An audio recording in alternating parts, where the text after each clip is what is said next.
Well, guys, the student at this high school has been charged with 6 counts of object rape and 5 counts of forcible sex abuse. These incidents allegedly happened over a period of time, but were discovered after one boy came forward.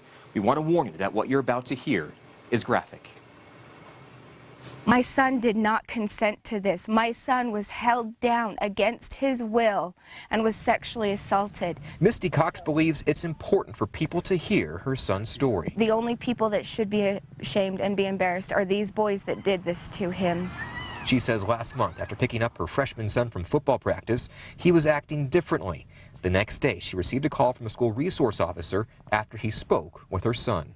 He was embarrassed by what had happened and just wished it would all just go away. Her son told the resource officer what happened the day before, when a boy at the school tackled him to the ground. 2 boys held him down.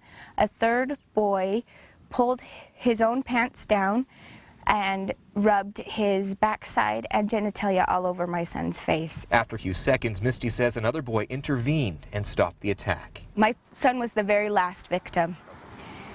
But he was the very first one to speak up. The boy's claims were investigated by the Gunnison City Police Department, and the results passed on to the Sanpete County Attorney. It definitely crossed the line from hazing to sexual assault. Through the investigation, other boys came forward with more allegations of abuse against the same person. There was one incident that kind of catapulted the investigation, and with that, names were popping up and saying, well, this has happened to so-and-so. Misty is inspired by her son's courage. For a 15-year-old boy to be brave enough to come forward at his age, I'm so incredibly proud of my son to be able to stand up. She hopes his story will help other victims. This is not a hazing incident. This is not a bullying incident. This is not a boys will be boys incident. This is a sexual assault.